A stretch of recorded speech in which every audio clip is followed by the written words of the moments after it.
Bullied, broken, and ignored, he was begged for a second chance at life, and got one. In another world, he made every effort, he rose as the Messiah, only to be hated, feared, and killed. Now he's reborn again. But who is he really? A savior, a ghost, or just a lost soul trapped between worlds?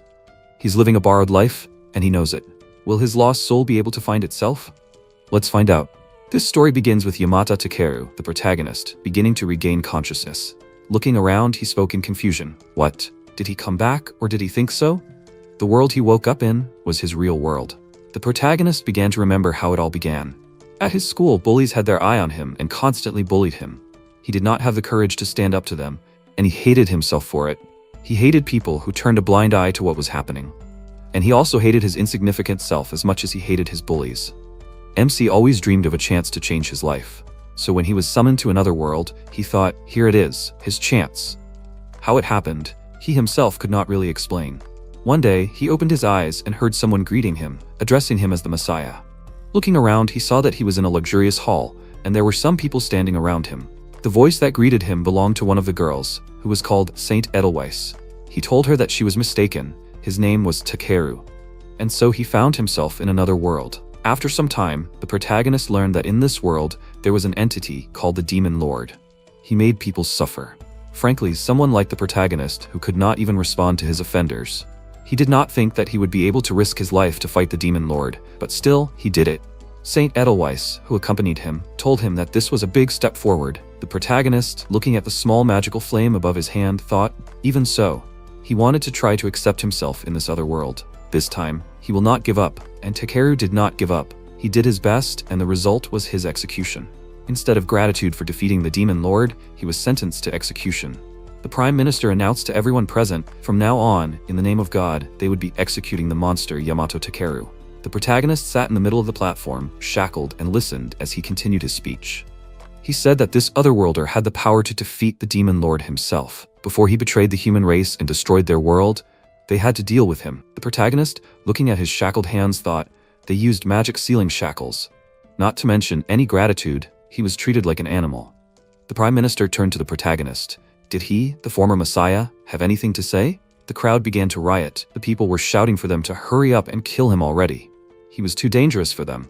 Let them cut off his head quickly. Let them kill him. Takeru, closing his eyes, answered the official that he was already tired of all this. He said goodbye to him. At that moment, the protagonist heard someone screaming. Saint Edelweiss was trying to get through to him, but the guards were not letting her in. She screamed, and tears were running down her cheeks. The protagonist was surprised and touched by this. Be it Japan or this world, he was never able to achieve acceptance. But at least one person was shedding tears for him. Now he was sure that his life should be happy. This was his last thought. The executioner carried out the Prime Minister's order. And now, here he was, in this incomprehensible room. Is this not the world where he was executed? Judging by the decor, this is a Japanese hospital? Does that mean he came back after all? But how is that possible? He died? It couldn't be. Were those 3 years really a dream? 2 birds landed on the window in his room and began to chirp happily. Takeru thought there was no point in racking his brains over something he couldn't understand. First, he needed to find out what was happening to him here. He looked at his reflection in the window and didn't recognize himself. A guy was looking at him, bandaged, with bruises, with plasters on his face. Takeru was amazed. Who was that? Was that really him now? The medical staff passing by at that moment heard a loud sound and a scream from his room. The protagonist was sitting on the floor. He tried to get up, but immediately fell, his whole body crunched. He was horrified. Several of his bones were broken. MC used general healing magic and noticed that his pain was gone. Takeru stood up and thought, the fact that he could still use magic means that all of that wasn't a dream. What if he was sleeping right now? He went to the mirror and began to examine himself again. He still did not recognize himself. At that moment, the door to the ward opened, and a woman shouting his name rushed to him. The doctor followed her. The woman rushed to him, hugged him, and joyfully exclaimed that he had woken up. The doctor, not believing his eyes, said in surprise, "How is this possible? He has a lot of broken bones. How can he even move?" The main character, looking at the woman, thought, is this the mother of the one who used to own this body? And the man must be the doctor, right? He could not directly say about the hooligans, so he decided to refer to memory loss. The main character pretended that he could not recognize his mother. He said, so he was playing with friends on the roof of the school? And then, the fence broke, he slipped and fell? The doctor began to examine him. He asked the protagonist, does he remember that his name is Kusanagi Takeru? The protagonist hesitated with an answer. Then he confirmed that he remembers, that is his name. The doctor was still in amazement. He could not believe it. All his serious injuries just disappeared. This is completely impossible to do even for an experienced doctor. Does he know about this? How is this possible? The doctor continued his examination. The protagonist thought, even though this is not another world, are there doctors here? At that moment, a man flew into the room and addressed MC by name. The woman addressed him affectionately and intimately, from which the protagonist concluded that this is Takeru's father. The father hugged him and cried, and then the mother joined them. The protagonist did not know how to behave with them. The man said, even if he does not remember them, he is so happy that his son is alive. The protagonist thought about whose body he had taken over, that he was surrounded by the love of his family. MC didn't know what was going on here, but he decided to find a way to return the body to whoever it belonged to. Let him wait a little longer. At the end of the examination, medical workers performed tests, and the results showed that he was healthy. So he was quickly discharged. Sitting in his parents' car, the protagonist thought that the technology in the hospital looked a little more futuristic than what he had seen before. But since everyone was speaking Japanese, this must be Japan. Still, the city had scenery that he was not used to seeing. When he was in Japan as Yamato Takeru, it was the year 2000. Was he thrown into the future? At that moment, the announcer on the TV said that it was time for the news program. Takeru stared at the screen. The announcer said that today was the last day of May. The hot spring of 2040 was about to end. The protagonist was surprised to hear what year it was. Meanwhile, the host continued that today, as always, they also saved many lives. Hunters risk their lives every day to save them. Takeru saw many different monsters on the screen. He was surprised to recognize them as ogres and goblins. Why do they attack in this world and not in another? And what kind of hunters are they? After thinking about it, he said, hunters do incredible things. He wanted to be one of them. The mother was surprised to note that her dear son was too clumsy. He would be torn apart in the blink of an eye. The father laughed and muttered that she was right. The protagonist looked at the screen, watching the hunters fight a huge number of monsters. He thought they fight using magic, as if it were normal. Even though this is Japan, it is very similar to that world. At that moment, something strange appeared from the side in the form of a crack with dark smoke. The father abruptly braked the car. They drove into the curb. Jumping out of the car, the protagonist and his mother stepped back, and the father, looking at the crack in the air, shouted that this is bad. He activated the Guardian Protector and slowed down the approach of trouble. The man looked at his hand, which he used to activate, and thought in surprise, no pain? The protagonist asked his father and mother, are they both okay? They answered him that everything is fine with them. He was satisfied with their answer. He looked at the crack and thought that he saw something similar in another world. The father shouted that everything is bad. This is a spatial gap. If they do not escape from here, they will end. Takeru noted that it was similar to a summoning spell. Suddenly, someone's paws with huge claws appeared in the gap, and terrible creatures broke through the crack. The protagonist was surprised. Ogres? He knew that an ogre was a monster that even a few well-trained knights serving the crown might not be enough to defeat. An ordinary person wouldn't stand a chance against it. The protagonist thought, if it was him, he could deal with them quickly. He could use magic too. Panic broke out among the people. Everyone started running in all directions, pushing each other and screaming in fear. The protagonist remembered his execution, from which he learned a lesson. The one who stands out the most dies first. Not to mention that this body belongs to Kusanagi Takeru, not him. So, if he stands out and ends up having to return this body, its main owner may have more trouble because of this. His father shouted at him to run to them faster. They need to get out of here. The protagonist did not want to be afraid anymore.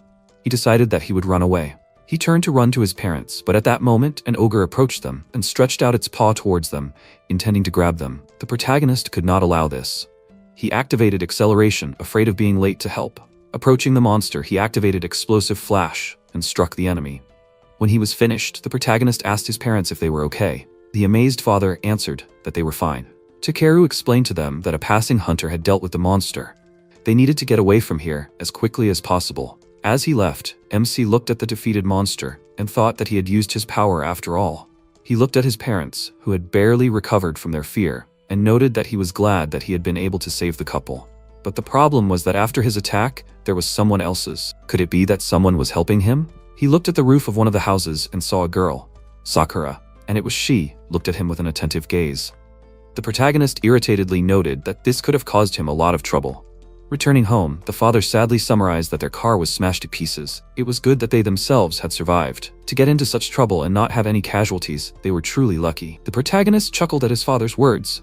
Finally, the mother turned to her son and told him that they had arrived. This was his home. She hugged him and told him, "Welcome home." The protagonist looked at the unfamiliar house. After a while, he and his mother looked at the photos on their phone. He thought that there were things that never changed. Then he entered the room where the owner of his current body lived. Takeru thought that if he wanted to spend time like the real owner of his body, he needed more information. He had done this once before, but he couldn't find the diary. Frankly, if he found something interesting here, it would be more fun. But instead, there was a book on sports on the table. It had a lot of bookmarks. Flipping through it, the protagonist thought it seemed like the owner of the body was a big fan of hunters. All the books in his library were about this. After looking at the contents of the book on the table, the protagonist realized that they even had a ranking table, special reports, like they were stars or something. If he were a hunter, he would want to join this guild. Takeru, is that so? After sitting down at the table, MC realized that he had a strange feeling, like he was in Japan, and yet he was not. He spent 3 years in another world, so he was a little used to strange things. He picked up the phone and noticed that this strange little box called a mobile phone was amazing. It was difficult to operate, but he should definitely learn how to do it. Besides, if he used it too often, he would probably get a huge bill. At that moment, a notification came to the phone. The phone made a sound that scared the protagonist very much. He was even more nervous than during the battle with the Demon Lord, when he remembered that this thing was spending the money of the body's owner's parents. He read on the screen that the system was asking for facial recognition. Bringing the phone closer to his face, the protagonist was surprised that the box's interface became available to him. Opening what came to the phone, he realized that it was some kind of mail. The protagonist opened a message from an unknown to him Araki. The guy asked the owner of the box if he did something so crazy as trying to end his life. Thanks to his efforts, the police came to his house. He will never forgive him for this. The protagonist was surprised by what was written and the threat of non-forgiveness. He remembered his life and his offenders. A new message came. Araki wrote that as soon as Takeru returns to school, let him be sure that Araki will make sure that his time there becomes even more exciting. He hopes that Takeru is looking forward to it with the same impatience as he is. It became clear to the protagonist, so this is the friend with whom the owner of the body played. Then Araki sent a picture of a fighter by message and signed it so that Takeru gets ready. The protagonist thought, this Araki must be spending a lot of money to send him a bunch of short messages. He shouted at the screen in irritation, telling the body owner's friend not to send him some pictures. Let him think about the cost of such a message. Is this how he's stalking him? His shout caused his mother to peek into the room. She asked the protagonist in surprise, is he okay? If anything, they have Wi-Fi. The MC was surprised. What did she say? The mother apologized to him for not knocking on the door before entering. She just wanted to tell him that it must be really hard for him to cope with everything because of his memory loss, right? He might not go to school for a while. After she left, the protagonist thought about it. Since he was in the same situation as Urashima Taro, he needed to use all his free time to study various things using his smartphone. 30 years ago, after he was summoned to another world, a gate connected this land and the other world, and monsters began to appear from them. They began to kill people. Modern weapons did not work on these mysterious entities, but out of nowhere, magicians appeared and began to fight the monsters. Magicians began to share knowledge of their skills, which anyone could master. Magic became the most important discipline, and people began to defeat monsters. Those who studied magic became known as magicians, and those who fought monsters were called hunters. Their task became to deal with the gaps between worlds and protect the daily lives of their compatriots. The protagonist looked at his mother and told her that he wanted to go for a walk. She told him to be more careful. Walking down the street and looking at the screen of his smartphone, the protagonist heard an old man advise him not to type while he was walking. The protagonist looked at him and put the phone away. Looking around, he walked down the street.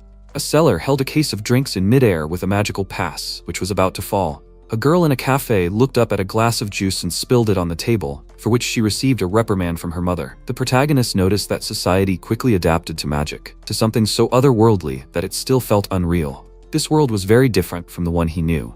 It had been 40 years, so people had adapted. It wasn't that he wanted to go back to his time, but he felt much more alone than he should have. At that moment, someone's scream caught his attention. Some woman was hysterically screaming that a thief had stolen her bag. The thief laughed as he ran away. The woman was too slow. People began to gather around her. The protagonist, looking at the thief, noticed that this guy used magic to escape. He was faster than a motorcyclist. Running away, the thief shouted for everyone to get out of his way. The protagonist decided to help the unfortunate woman. He activated physical enhancement, and in the blink of an eye was next to the criminal. Grabbing him by the shoulder, he told him that if he decided to steal, then he needed to be even faster. The guy looked at him in surprise. What was he saying? Taking the bag from the thief, MC returned it to its owner. The woman, next to whom stood a child and an elderly man with a stroller, told him that he just saved them. What can they do for him? Thank him very much for this. The protagonist asked her not to worry. He thought that initially, he just wanted to observe. The woman's daughter exclaimed, turning to him, that his magic is simply amazing. The woman admitted that she had never seen a person so fast under the influence of enhancement. The protagonist thought, so it was too fast? Next time he needed to be more careful. The old lady standing next to the woman asked for his hand.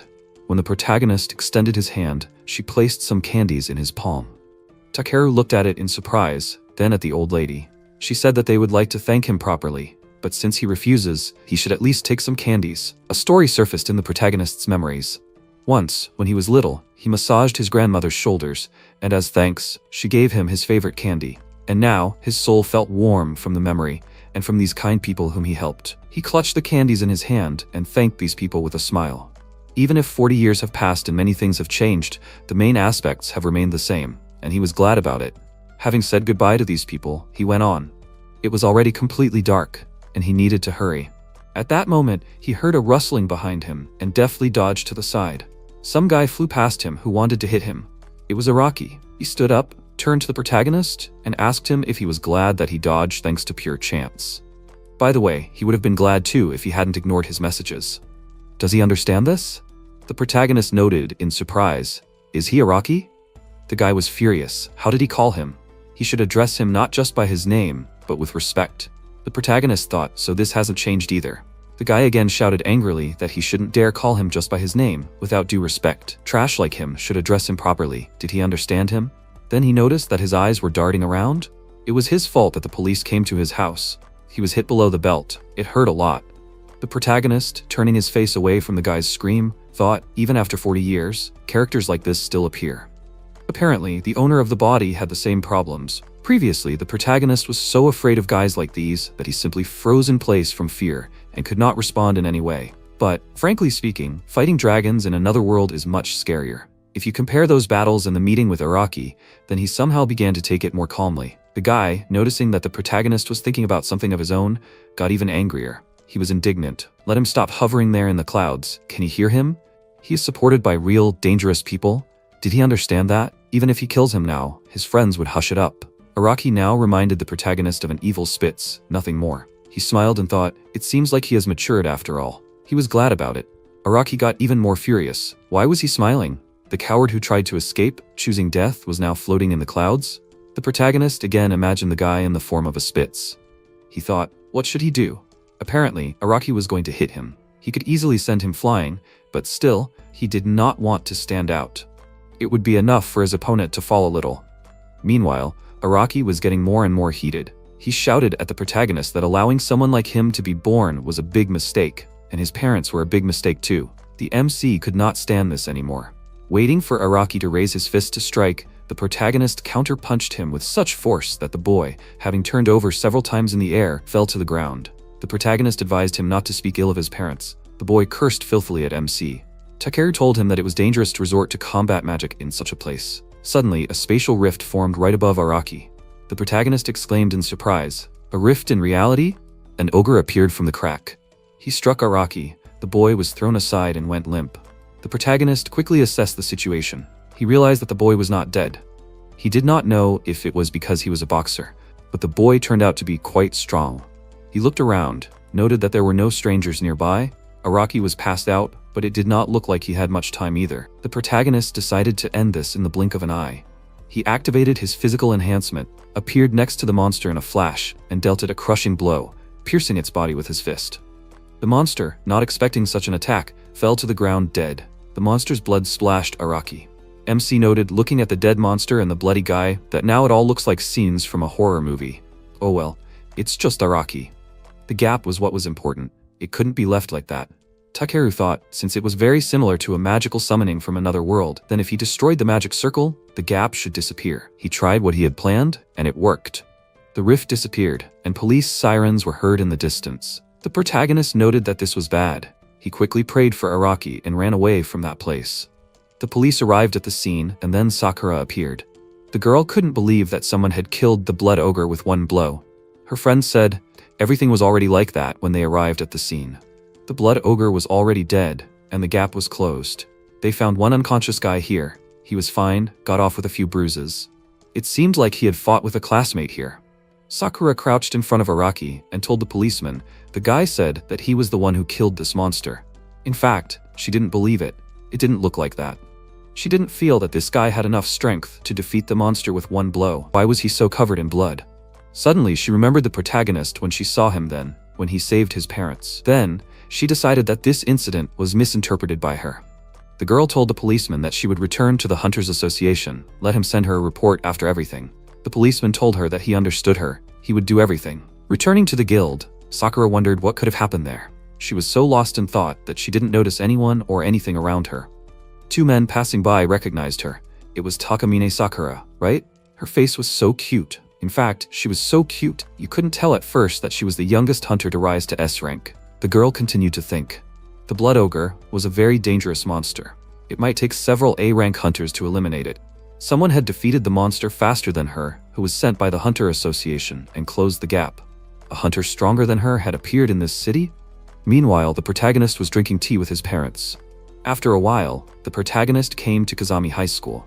Looking at it, he thought, so this is the school where the owner of his body studied? It looked much more familiar to him than it should be. He remembered how his parents were not happy with his idea. His father grabbed his shoulder and told him that he didn't have to go back to school if he didn't want to. Despite all their persuasion, he felt fine. The owner of his body wouldn't like it if he had to make up for a whole year of missed school. Walking across the playground with the other students, he thought that Takeru had been brought to the end of his life. It wasn't like he had any friends, right? The circumstances Takeru had faced and those of his past life were very similar. However, he had been given a second chance in another world.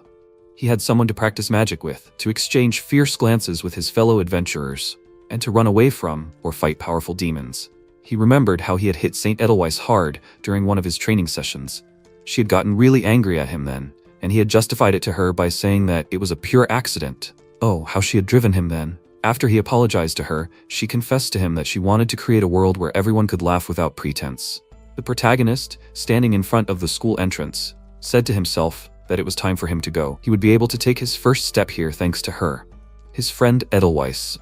When the protagonist entered the classroom, the teacher told his classmates that, from today on, Kusanagi Takeru would be returning to class. Because of what happened to him, he now has a slight memory loss. He, as a teacher and their mentor, asks them all to support him and help him if possible. The protagonist, in complete silence, under the surprised looks of his classmates, walked to his desk and sat down at it. The teacher noted that he was leaving them alone. Their teacher would soon come to them for the first lesson. Takeru looked around the classroom. All of the classmates of the owner of his body were bored. Suddenly, Araki entered the classroom, and the whole class seemed to perk up. Everyone started asking him, "Is it true that he killed the bloody ogre?" It was just super. How cool. As expected of a guy like Araki. He was enjoying such fame. The guy answered them with a satisfied smile. Who else could have done it if not the magnificent him? Suddenly, he saw the protagonist. Takeru smiled, remembering the incident yesterday, but then remembered that he supposedly had partial memory loss. He turned away, made a bored face, and decided to ignore this guy. Something happened, and Araki jumped up in his seat with a scream. His classmates asked him in confusion, "What happened?" The guy told him that nothing. He was fine.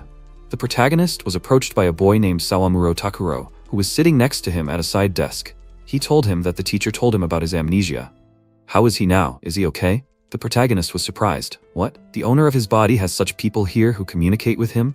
Takuro spoke. Everything is clear to him. He doesn't even remember him. The guy smiled at him, told MC his name. He added that he also liked hunters. They often talked about them.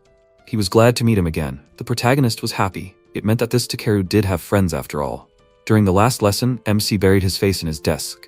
He thought he had no strength at all. Takuro anxiously asked him, "Is he okay?" The protagonist noted that he had definitely become stronger physically and spiritually after visiting another world. But the same cannot be said about his intelligence. He was not very smart before. Even when he himself went to high school, he always slacked off on studying, not to mention the fact that his notebooks were made of paper, and here everything was computerized. So this is how they study in the future. The protagonist buried his face in his hands. Takuro anxiously thought, so this is what amnesia looks like. He will remember this. But even so, he does not look too depressed. Quite the opposite. The protagonist, understanding his classmates' thoughts, thought that this was actually a relief for him. He said out loud, addressing Takuro, that there was no need to worry about it. The guy asked him in surprise, What was he talking about? Takeru asked him what kind of person his friend was to him. The guy smiled and answered him without hesitation that he was the kindest person in this world. The protagonist noted in response that everything was clear to him. At that moment, one of the classmates, a bald guy, called out to the protagonist and said that he looked healthy, which he was very happy about. The second classmate, with a headband, noted with a grin they were so worried about him. The protagonist greeted them in bewilderment. Araki appeared from behind the guys. The guy with the headband on his head sarcastically asked him what really happened to Araki. Was he really that scared of the police? The guy blushed and told him that they were just joking. The last time they messed with him. Picking on him again would only get them into trouble. The bald guy confirmed that he was right. The guy with the headband supported his friends, saying that the police were annoying too. The protagonist tried to convince himself to ignore them. Takuro asked them. They wanted him to help them with their homework again, right? The bullies laughed and answered him sarcastically that they did. They were counting on him. Takuro smiled and expressed his willingness to help them. He asked them were they going to the library again? The bald guy laughed and remarked that he understood everything perfectly. Let him follow them. The protagonist called out to his friend. He waved his hand at the protagonist, smiled, and told him, that's how it is. They will see him tomorrow. The bullies left with Takuro. MC thought in surprise, his ally was pulling these guys along? They were suddenly serious about their studies? He was tormented by doubts. It couldn't be that. He turned to two classmates. He asked them